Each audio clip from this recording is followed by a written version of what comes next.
This may shock some of you, but I used to struggle with speaking with confidence, and I still do depending on the situation. Confidence is something that I think everybody already has. Everyone has at least one thing they know how to do pretty well. So the challenge isn't finding confidence itself, but is instead figuring out how to incorporate the confidence that you already have into other areas of your life. If you've watched Avatar: The Last Airbender, you remember that final battle where Aang battles Fire Lord Ozai. That's as confident as you can get. For a brief moment, you forget he wasn't always confident in his abilities. Let's rewind to the episode Better Work, for instance. This is an episode that I found incredibly informative, especially in regards to confidence. At this point in the story, Aang is experienced in airbending and waterbending. He meets up with this character named Toph to learn earthbending. Toph's teaching can come off as a little aggressive, like a drill sergeant, which is different compared to the teaching experiences he has had in the past. In the middle of his training, Aang is challenged to stop a rolling boulder, but when the rock gets too close for comfort, he jumps out of the way instead of facing it head on. Toph, expressing her anger and disappointment, makes sure Aang feels worse about it than he already does. You blew it!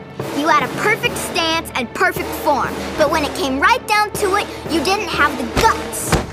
Everyone reacts differently to constructive criticism, so for some, this type of rub-it-in-your-face critique can motivate them to do better next time an opportunity presents itself. But for Aang, for others, and even for myself, this can be the most discouraging affirmation, and the last thing your subconscious mind needs to hear. Aang tells Toph he doesn't think he has what it takes to face the rock like an earthbender, and loses all confidence in himself. Katara comforts Aang, letting him know it's okay for him to not get it right away. So they practice waterbending instead until he's ready to try again. Katara then tells Aang the mental block he is having is temporary, and the best way to overcome it is to face the issue head on. Easier said than done, but definitely possible, not only in Aang's case, but for everyone watching this video. We are all capable of facing our fears head on, but it starts with confidence. Sure, encouragement from the right people and material items certainly helps boost the confidence meter, but the only person or thing that knows what you're truly capable of is you. No words can possibly describe your potential. You are powerful beyond measure. These may sound like some fairy tale affirmations, but believing these statements wholeheartedly is infinitely better than, I just can't do it.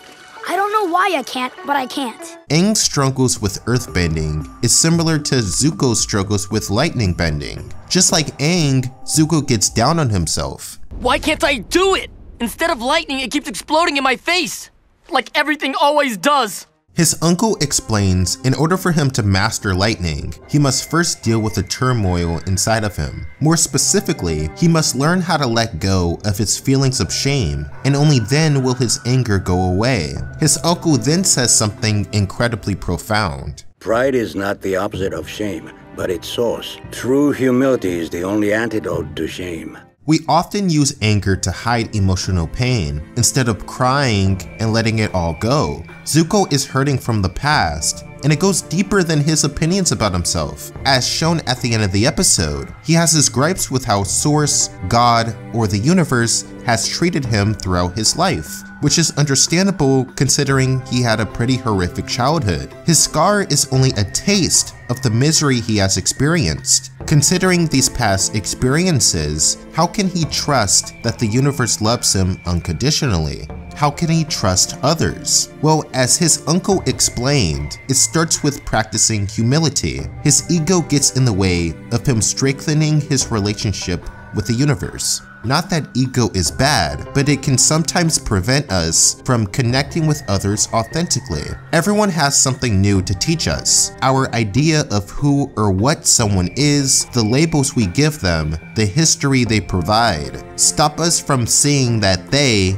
nor anyone, is above or below us. It is important to draw wisdom from many different places. If we take it from only one place, it becomes rigid and stale. Meanwhile, Aang finds Sokka stuck in a hole in the ground. Sokka requests a little earthbending action from Aang, but he feels too discouraged to even try. He then expresses his frustration with how people are treating him during his earthbending practices. He admits he feels pressure since nobody seems to understand how difficult it is for him to nail the technique. If I try, I fail. But if I don't try, I'm never gonna get it. I think we can all relate to this statement in one way or another. I've felt this way in various situations of my life. It kind of feels like you are a hamster in a wheel, chasing what looks obtainable without realizing it's a never-ending cycle. I mean, that's how it feels when you don't succeed. But when you do, oh man, when you finally do, that success totally feels worth it. But the only way to succeed is to keep trying over and over and over again. Just before that breakthrough finally manifests into physical reality, something clicks inside of you. Greatness is unleashed, and you do something that even you didn't know you were capable of doing. It's then when you realize success is not the goal itself, but is instead the moment you get up after a hard fall. Every time you try and quote unquote fail, that in itself is a new experience, and knowledge is gained from that experience. Failure is a beautiful thing, as backwards as that sounds. Of course, Aang does not have this mindset as of yet. To add further insult to injury, a giant mammal known as a moose lion charges at Aang and Sokka, leaving Aang no choice but to play defense. Because of his lack of confidence and experience in earthbending, he instead relies on his airbending abilities to save the day, and to his credit, it ends up working out for him. It is then revealed that Toph was there the whole time, amusingly watching close by. She gives Aang credit for his act of bravery, but then disrespects him once again, but this time Aang sticks up for himself, no pun intended, leaving Toph with the impression that if he is able to defend himself against a wild beast and even stand his ground against her, then he is ready to earthbend for reals. So Aang gives earthbending another shot and finally succeeds. I find it interesting how nailing the technique had less to do with a lack of experience from Aang, but instead had more to do with a lack of confidence.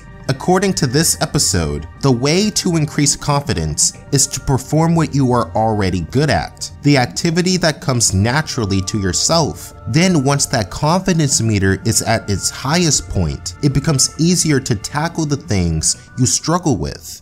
In conclusion, confidence is the true embodiment of how you like to do things. Receiving inspiration from others can certainly drive that motivation, but expectations and over-comparison will almost always discourage that individual. If this episode is anything to go by, all it takes is a little bit of momentum. That moment when you are finally able to embrace who you are and remember what you have already accomplished, that is when you feel like anything is possible. You can do anything, and nothing can stop you.